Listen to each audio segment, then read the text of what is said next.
حضرت صلی اللہ علیہ وآلہ وسلم پر وحی کا ابتدائی دور اچھے سچے پاکیزہ خوابوں سے شروع ہوا۔ آپ خواب میں جو کچھ دیکھتے وہ صبح کی روشنی کی طرح صحیح اور سچا ثابت ہوتا۔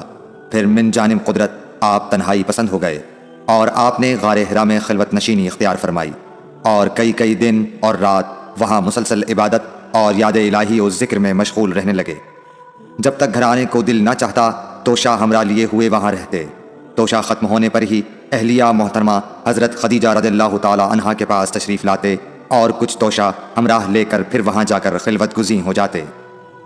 یہی طریقہ جاری رہا یہاں تک کہ آپ پر حق منکشف ہو گیا اور آپ غار حرا ہی میں قیام پذیر تھے کہ اچانک حضرت جبرائیل علیہ السلام آپ کے پاس حاضر ہوئے اور کہنے لگے کہ اے محمد پڑھو۔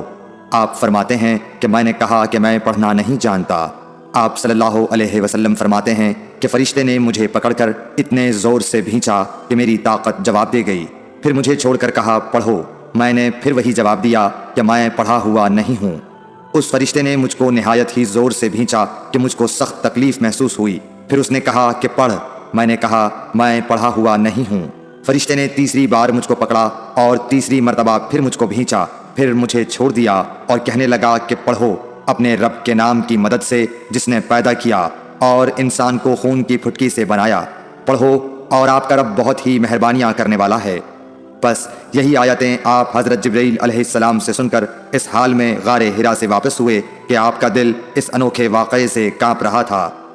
آپ حضرت خدیجہ کے ہاں تشریف لائے اور فرمایا کہ مجھے کمبل اوڑھا دو، مجھے کمبل اوڑھا دو۔ لوگوں نے آپ کو کمبل اڑھا دیا۔ جب آپ کا ڈر جاتا رہا تو آپ نے اپنی زوجہ محترمہ حضرت خدیجہ رضی اللہ تعالی عنہا کو تفصیل کے ساتھ یہ واقعہ سنایا اور فرمانے لگے کہ مجھ کو اب اپنی جان کا خوف ہو گیا ہے۔ آپ کی اہلیہ محترمہ حضرت خدیجہ رضی اللہ تعالی عنہا نے آپ کی ڈھارس بندھائی اور کہا کہ آپ کا خیال صحیح نہیں ہے۔ اللہ کی قسم آپ کو اللہ کبھی رسوا نہیں کرے گا۔ آپ تو اخلاق فاضلہ کے مالک ہیں، آپ تو کنبہ پرور ہیں، بے کسوں کا بوجھ اپنے سر پر رکھتے ہیں، مفلسوں کے لیے آپ کماتے ہیں، مہمان نوازی میں آپ بے مثال ہیں اور مشکل وقت میں آپ امر حق کا ساتھ دیتے ہیں۔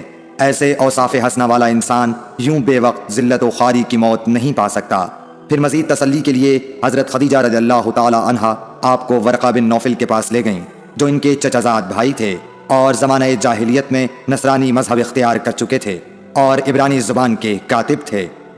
چنانچہ انجیل کو بھی حسب منشائے خداوندی عبرانی زبان میں لکھا کرتے تھے۔ انجیل سریانی زبان میں نازل ہوئی تھی، پھر اس کا ترجمہ عبرانی زبان میں ہوا۔ ورقہ اسی کو لکھتے تھے۔ وہ بہت بوڑھے ہو گئے تھے، یہاں تک کہ ان کی بینائی بھی رخصت ہو چکی تھی۔ حضرت خدیجہ رضی اللہ تعالی عنہا نے ان کے سامنے آپ کے حالات بیان کیے اور کہا کہ اے چچا زاد بھائی، اپنے بھتیجے محمد صلی اللہ علیہ وسلم کی زبانی ذرا ان کی کیفیت سن لیجئے۔ وہ بولے کہ بھتیجے آپ نے جو کچھ دیکھا ہے اس کی تفصیل سناؤ۔ چنانچہ آپ صلی اللہ علیہ وآلہ وسلم نے از اول تا آخر پورا واقعہ سنایا، جسے سن کر ورقہ بے اختیار ہو کر بول اٹھے کہ یہ تو وہی ناموس معزز رازدان فرشتہ ہے جسے اللہ نے حضرت موسیٰ علیہ السلام پر وحی دے کر بھیجا تھا۔ کاش میں آپ کے اس عہد نبوت کے شروع ہونے پر جواں عمر ہوتا، کاش میں اس وقت تک زندہ رہتا جبکہ آپ کی قوم آپ کو اس شہر سے نکال دے گی۔ رسول کریم صلی اللہ علیہ وآلہ وسلم نے یہ سن کر تعجب سے پوچھا کہ کیا وہ لوگ مجھ کو نکال دیں گے، حالانکہ میں تو ان میں صادق و امین و مقبول ہوں۔ ورقہ بولا ہاں یہ سب کچھ سچ ہے، مگر جو شخص بھی آپ کی طرح امر حق لے کر آیا لوگ اس کے دشمن ہی ہو گئے ہیں۔ اگر مجھے آپ کی نبوت کا وہ زمانہ مل جائے تو میں آپ کی پوری مدد کروں گا۔ مگر ورقہ کچھ دنوں کے بعد انتقال کر گئے، پھر کچھ عرصے تک وحی کی آمد موقوف رہی۔ صحیح بخاری حدیث نمبر 3۔